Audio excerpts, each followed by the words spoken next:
The year was 1970. I was 9 years old. My dad and two other carpenters were building a house out on a ranch near Reagan Wells, Texas. One afternoon, after they had finished working, my father took me for a walk to see if we could shoot us some meat for dinner. About 200 yards past our camp was a meadow about 100 yards square.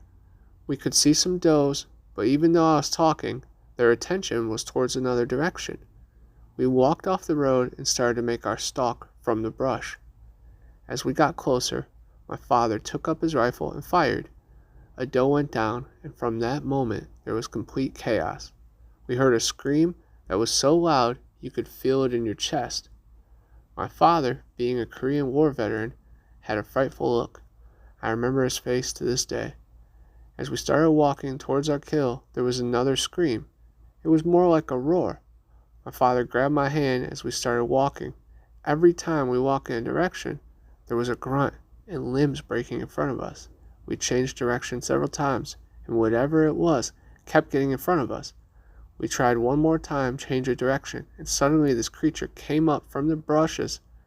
Big, brown, hairy creature took a small tree, yanked it out of the ground, and threw it at us, then grabbed grass and branches and tore the area up in a rage of grunts and snarls. I remember getting back to camp and my dad telling the Teo other men that we were leaving, that we would be getting a hotel in Uvalde, Texas. We returned the next morning and found our camp and cabins had been destroyed, almost like a small tornado had touched down. I remember packing all the tools and heading out. My dad called the rancher and explained what had happened. Here's the kicker. There was not one word of disbelief from the landowner. He thanked my dad, we met him in town, and paid my dad the cash he was due and walked away.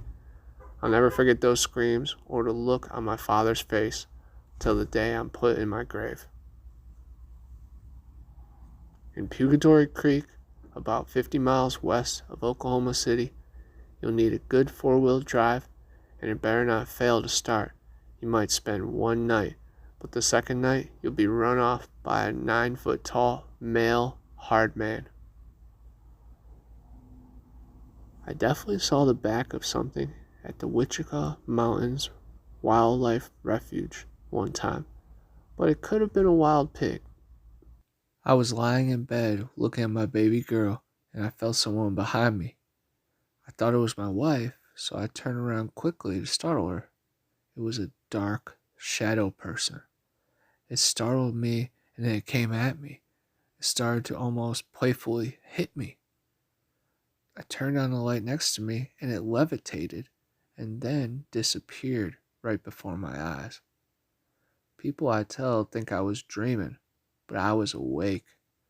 I still don't understand. I was sitting at my desk. My wife and kids were gone for the weekend. I saw something walk past the door in the hallway, but I was home alone. It appeared again minutes later. Best I can figure, it was a woman from, say, 100 years ago, given she had a long nightgown and a cap/hat for bedtime. She looked in the room and proceeded towards my daughter's room. I don't believe it to be anything more than maybe a previous owner not wanting to leave her house. I've seen her a few times since, and I hear various odd sounds throughout the day and night sometimes. I was clean and sober, and at times I witnessed her, in case you're wondering. Anyone that has driven down Highway 2 from Grand Forks to Minot might remember a very shady, creepy rest stop by a lake outside of Rugby. Had to stop there for an emergency. There's another vehicle stopped when we get there. I go in to use the bathroom. I hear my wife talking to the other driver and the dog barking and running around. Come out and the other car is gone. I get in and I say, "How was your conversation with the other guy before we left?" What? We never got out of the car." "Who was out there?" No one got out of their cars or came in since we've stopped. It wasn't necessarily paranormal, but the whole experience made my skin crawl afterwards. Hearing a demonic screech twice in my bedroom. Old Trail King building. Every morning I opened up the building, I felt something swooping down and hovering over my shoulders. It gave me the chills.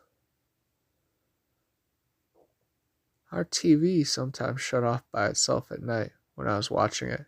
It's kind of weird. Didn't start doing it until my mom died in the house.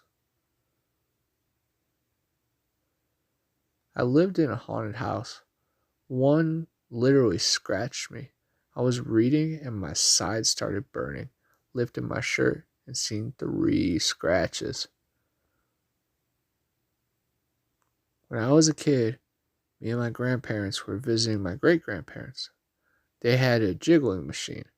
Stand on it and a belt goes on your back and shakes back and forth. I went downstairs to use it. I don't remember why. Probably thought it was cool of some sort. And went back upstairs to ask my grandpa to have the man on it move so I could use it. However, I was the only one downstairs after quite a thorough search by everyone. I was hissed at really loud right behind my right ear, the Birdcage Theater in Tombstone, Arizona. It was very loud where others around me, and it jumped. Made the hair on the back of my neck stand up. Also, during a ghost box session at the Fairmont in Deadwood, I had a mail come through saying, "Kill them, then I'll kill them." When I asked why we need to kill, it replied, "Deserve it." When I said I would not be killing or hurting anyone, it came through one last time, calling me profanity. I worked at a funeral home said to be haunted by an old funeral director assistant who had a heart attack in the building and died. All he ever did was mess with the chapel lights. If you called him out, something like, "John, the family's coming, please don't," they would return to normal. Not really sure if I believe it was haunted, but saying something always fixed the issue, so I kept doing it my entire time there. I used to be a security guard at a hospital. One night, while doing my rounds, I went into the surgery wing and was walking down a hallway when I saw a doctor looking at the whiteboard where all the scheduled surgeries are written down. I said, "Hello, doctor," and kept going. The doctor didn't say anything back, just kept studying the whiteboard. When I got to the security office, I was telling one of the guys that had been there for years about how I greeted this doctor, and he didn't say anything back. I asked if that's the a-hole that told me to watch out for. I asked where I saw him, and he said, "The surgery ward." He gave me a smirk. He then explained that the surgery ward closes at 9 p.m., and all the patients are moved into monitoring wards. There should be no one there. He then asked me if the doctor was studying the schedule board. I said yes. Then told me that I just met Dr. Louis City. Apparently, so many years ago, one of the surgeons went up to a helipad and jumped off the building. Seems like he never stopped working though. For many years, I was in the U.S. Navy, based in Japan. After the tsunami hit in Fukushima, we spent a few months off the coast resupplying helicopters that were ferrying supplies and searching for bodies of people who were washed out to sea. When we did find a body, we were instructed to put them in a body bag and store those bags in an area called Starboard Castaway, sheltered area outside the pressurized interior, until a Japanese Coast Guard helicopter could come by and retrieve them. For a while after we finished with that mission, some of my shipmates reportedly saw ghosts in the area of the ship. I didn't see any ghosts, but it was not uncommon for me to feel some unnatural chills there. In 5th grade, we went to an outdoor school named Mohican. The camp instructors always told us scary stories while we were going to bed at night all week. One night, one kid woke up screaming bloody murder out of his nightmares. It woke the whole dorm up. When my cousin was 18, he was in a bad wreck, and him, his girlfriend, and her sister were all pronounced dead at the scene. The police arrived to inform my aunt, his mom, and she asked that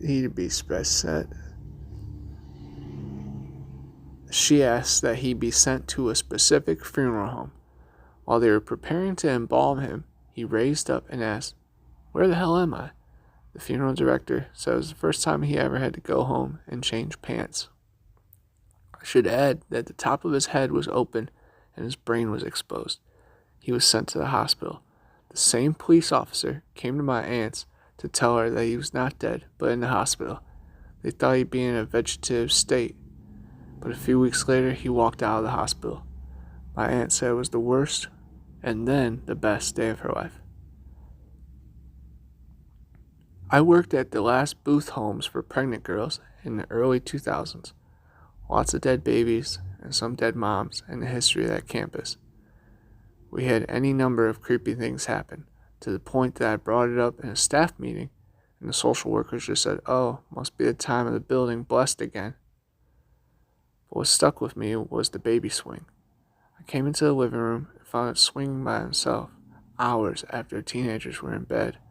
Now this was ancient mechanical wind-up swing. You had to turn a crank to start it. There was no electricity involved. There was no way it just started on its own. And there it was, swinging on full force. I was completely terrified, but I just said, "If you want to swing, I will be happy to wind up the swing for you. But when you do it on your own, it frightens people." Every night for the rest of the year or so when I worked there, I wound that swing up and let it go. I told other staff members, and I believe they did the same. I like to think that it was a sweet baby ghost who just wanted attention, and we gave it attention. Later, they closed the programming for parenting teens and made the whole place a homeless shelter. Now I'm sitting here worrying about my ghost baby. Is it lonely? I hope not. I used to be a nurse assistant on a cancer floor that also served as a hospice floor. The number of times a patient would pass and be removed from a room only to have the room's call light continue to go off without anyone inside us was just nuts. And before you say maybe the light was just damaged or moved strangely in the process of remove the body, that's the only time it would happen. Broken call lights in any other circumstance just wouldn't come on at all. Back when I worked in cardiology, we had this one single room at the ass end of the floor. We put palliative patients or patients that needed isolation in there. I swear, 3 different patients in the years I worked there told me that they woke in the middle of the night, seeing an old man and a little girl holding hands, both standing at the foot of the bed, doing nothing. I used to work on an oncology ward as a nurse. Our side rooms were kept for the end-of-life patients on palliative care, and one patient that we had been nursing for a good few weeks died early one morning. Last offices had already been done by the night staff, and the patient moved to the hospital morgue, so all that remained was clear the room of personal belongings and just tidy up. I sent a student nurse that I was mentoring at the time to do this while I was on the drug round. The student had known the patient fairly well and was comfortable with his job. About 10 minutes after a colleague came to me and told me that my student had come flying out of the side room, white as a sheet, and was sobbing in the staff room.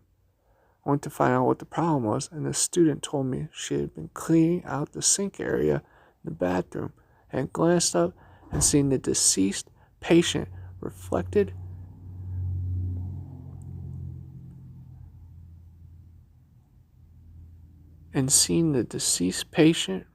in the mirror looking at her over her shoulder. My student was a sensible girl and not given to hysterics, but for the remainder of her placement on that ward, she would not go near that side room. I used to work in a nursing home. The residents in certain rooms would complain about a man in their room at night, but hallucinations are common in the elderly, so it really wasn't noticed. One night, I was mopping the dinner room, which had huge windows overlooking the garden. It was around 1 a.m., so pitch black outside, low lighting inside. I had this horrible feeling of being watched, so looked up reflective window was a man behind me. He had a brown suit, a bowler hat, and the cruelest look on his face. He grinned, and his mouth was so big. This happened in seconds, and when I turned around, there was obviously no one there, but I'll never forget that evil look on his face. I paid more attention to the residents after that, and they all seemed the same man. He just enjoyed terrorizing people. I get sleep paralysis on a regular basis, although it was a lot worse in my teens. I've kind of trained myself to be able to make a whimpering noise when I'm in SP, so my husband knows to shake me awake. Also, when you come out of it, the pull of going back to sleep is so intense, and you're right back in. It helps if I lie on my side when I go back to sleep.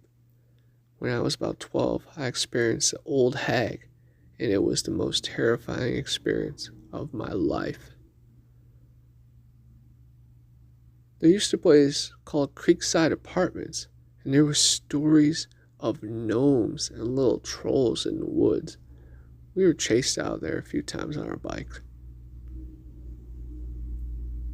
I experience it whenever I fall asleep on my back because I can't breathe properly. But I don't see scary monsters or anything like that. I just panic because I can't move. Luckily, I have a dog who sleeps next to me, and if I could just move my fingers or toes, she'll wake up and think we're playing and pounce me. My middle school was very haunted growing up. There was locker rooms in the media center downstairs, and we constantly heard strange sounds and weird shadows out of the corner of our eye. I used to get frequent sleep paralysis, and at first, it was really scary since for me at the time, I was sleeping on a bed that had a gap down the side. So sometimes I'd be slowly slipping down the gap where it'd be increasingly harder to breathe. After a while, I got used to it, and then it became less and less frequent. But there was this one time recently where I woke up midnight with sleep paralysis and was having a panic attack due to exams. And it's hard to describe, but I could very vividly feel like my heart was stopped and starting due to the panic attack. And I saw an arrangement of letters and numbers flash in front of my eyes. I genuinely began to believe in not just God, but also that God was actively trying to kill me. I was tormented by old hag syndrome. I remember trying to cry out loud, but no sound came from my mouth. Also, weird spirits were flying by close to the ceiling. I had a nice attic bedroom with my own bathroom. The spirits don't bother me. The old hag was a witch. I was in the Springfield Mansion in Andalusia, Alabama. Could definitely feel something was off about that place. But I liked it though. I had problems with the old hag. Thankfully it doesn't happen much anymore, but the most terrifying old woman would stand over my bed during sleep paralysis. It messes up your whole day or week. Utterly horrifying. The hallucinations and feeling like you're buried under a ton of bricks is indeed scary. What is worse, though, that you feel a malevolent prevalence in the room, or somehow exerting the paralyzing force onto you. That's even more scary. I experienced it probably hundreds of times over the years, starting when I was a kid. It was always terrifying, always convinced I'm going to die, panic, see and feel black hooded figures standing over me or at the bottom of my bed. This happens to both me and my mom from time to time, and our experiences couldn't be more different. For me, it's generally more towards waking up.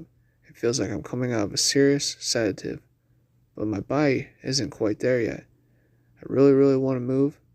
I usually feel stiff and thirsty as F, but I just can't. It can last for a few minutes. The longest was around 20 minutes. It has, however, been scary only the first time around, because I didn't really know what was happening, nor why I couldn't move or open my eyes.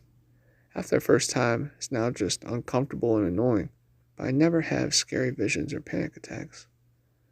For my mom, however, usually it's hell. happens somewhere midway through her sleep session. She has extremely scary visions and feelings, usually about people walking around her, sometimes dead people, intruding her home and things when she can do nothing about it. Messes her up for days.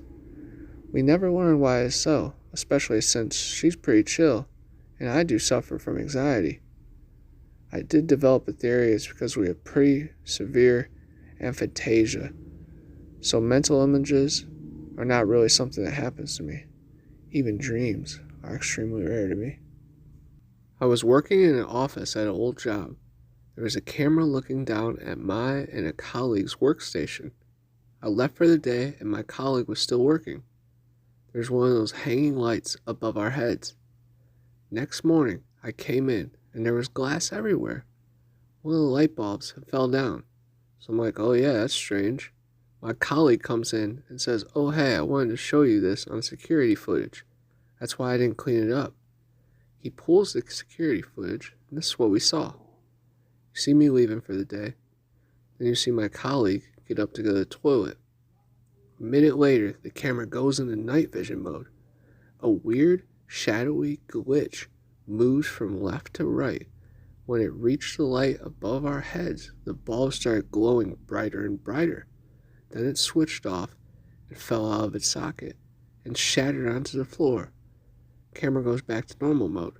You see my colleague coming back from the toilet with a confused look. What's weird is, this light bulb was one of those screwing light bulbs. Did we just witness a ghost unscrewing the light bulb? As far as I know, the building never had a history of hauntings. Back in my college days, I'm that person who would want to go to bed super early and woke up super early, like 4 a.m. to do my assignments and stuff.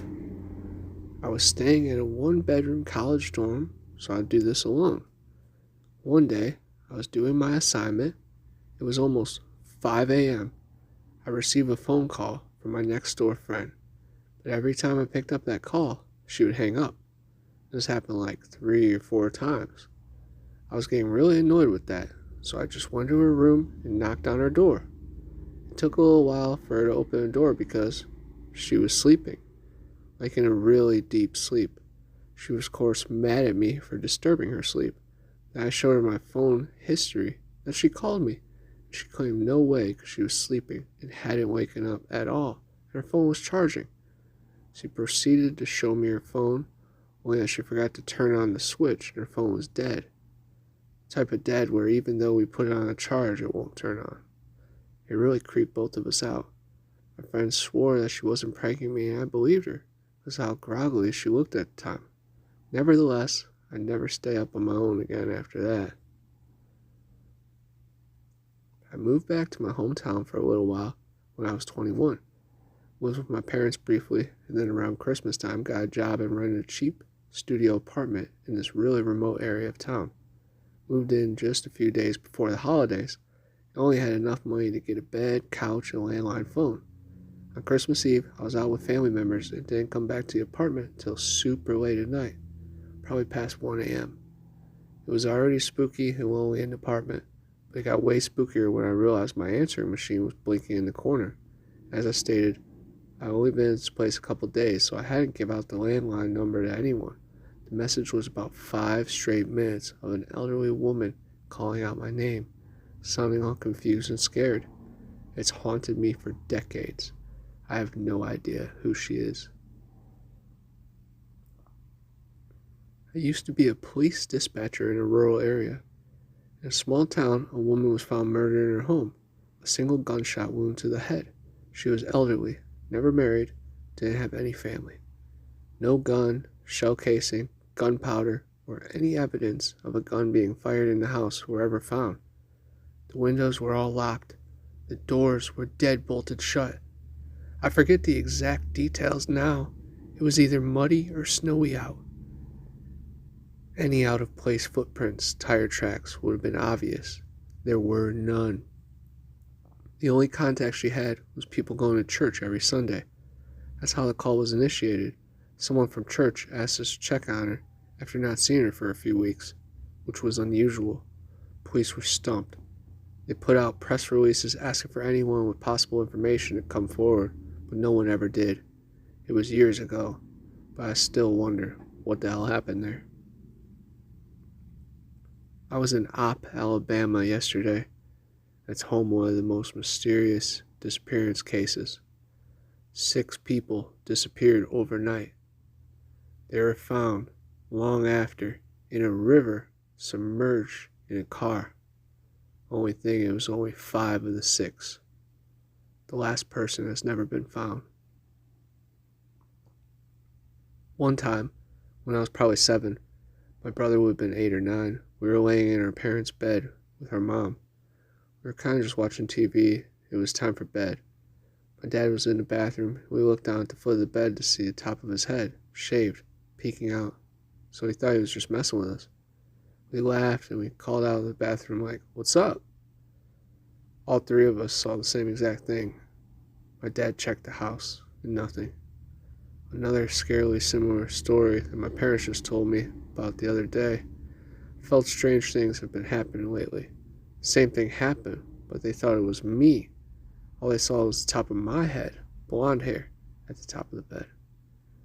They thought I was messing around or something. After my head went down and nothing came up, they checked.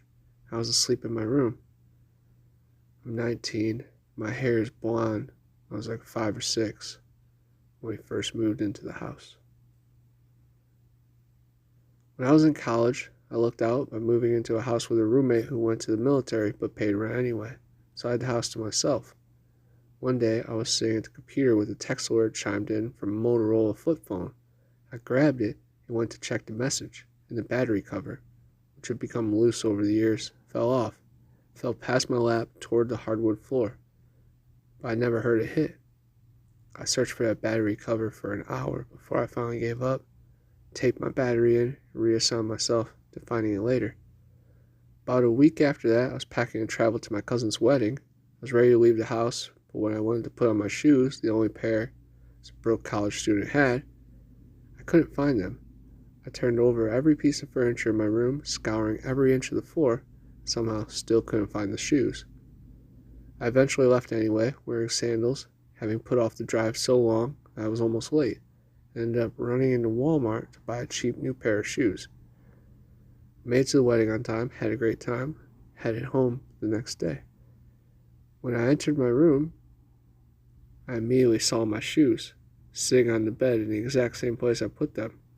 And upon inspection, inside the left shoe, I found the battery cover for my phone.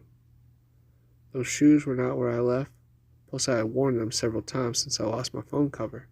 It was certainly not inside the shoe the whole time. My roommate was at basic training during this time, so he couldn't have been home, and no one else had a key.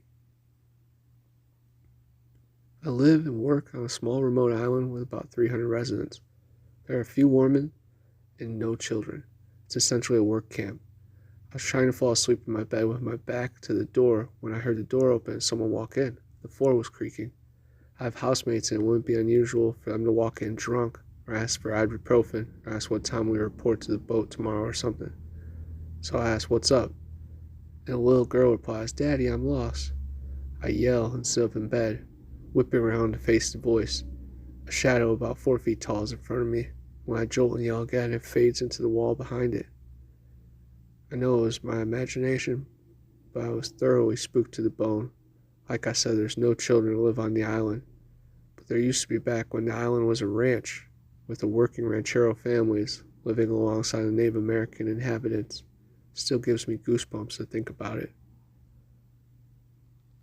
Driving back from a trip at around 3 a.m., I could not keep my eyes open. Pulled off the road to an off-ramp in eastern New Mexico. It was snowing like a blizzard. As I fell asleep, I thought I saw a werewolf standing in front of the car and just ruled it out as dreaming exhaustion.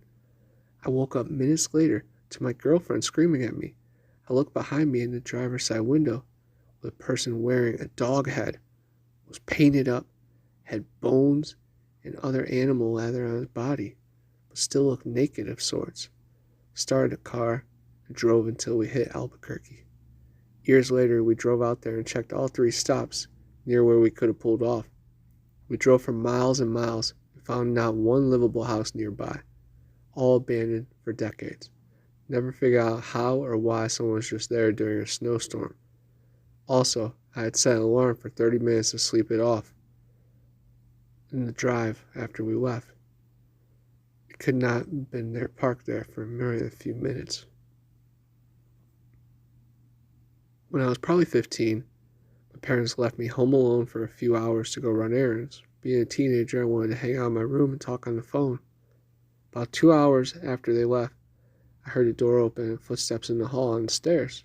The footsteps only lasted a minute or two, so I just assumed my parents had come home. Fast forward 30 minutes, I leave my room to get some lunch. On my way to the living room, I looked out the window and saw my parents' car still wasn't in the driveway. When I walked out of the main house, both the front and back doors were wide open. It really freaked me out. We had dogs, and they never barked to indicate that someone was in the house, and nothing was missing. Alligators. A young woman in town married a man from another part of the country. He was a nice fellow, and they got along pretty well together. There was only one problem. Every night he'd go swimming in the river. Sometimes he'd be gone all night long, and she'd complain about how lonely she was. This couple had 2 sons. As soon as the boys could walk, their father began to teach them how to swim. And when they got to be old enough, he took them swimming in the river at night. Often, they would stay there all night long. The young woman would stay home all by herself. After a while, she began to act in a strange way. At least, that's what the neighbors said.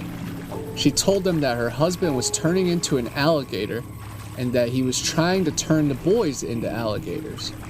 Everybody told her there was nothing wrong with a man taking his son swimming. That was a natural thing to do. And when it came to alligators, there just weren't any nearby. Everybody knew that. Early one morning, the young woman came running into town from the direction of the river. She was soaking wet. She said a big alligator and 2 little alligators had pulled her in and had tried to get her to eat a raw fish. They were her husband and her sons, she said. They wanted her to live with them, but she had gotten away. Her doctor decided she had lost her mind, and he had her put in a hospital for a while. After that, nobody saw her husband and boys again. They just disappeared. But now and then, a fisherman would tell us about seeing alligators in the river at night. Usually it was 1 big alligator and 2 small ones, but people said they were just making it up. Everybody knows there aren't any alligators around here.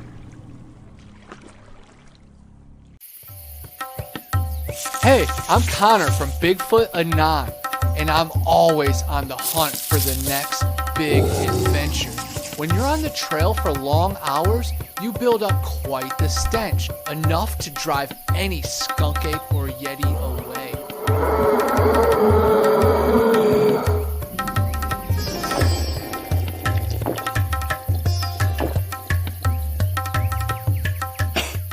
Luckily, I'm on the quest now for the solution to all my problems.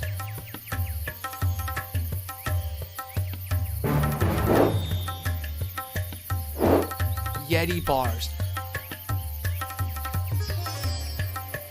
They do exist.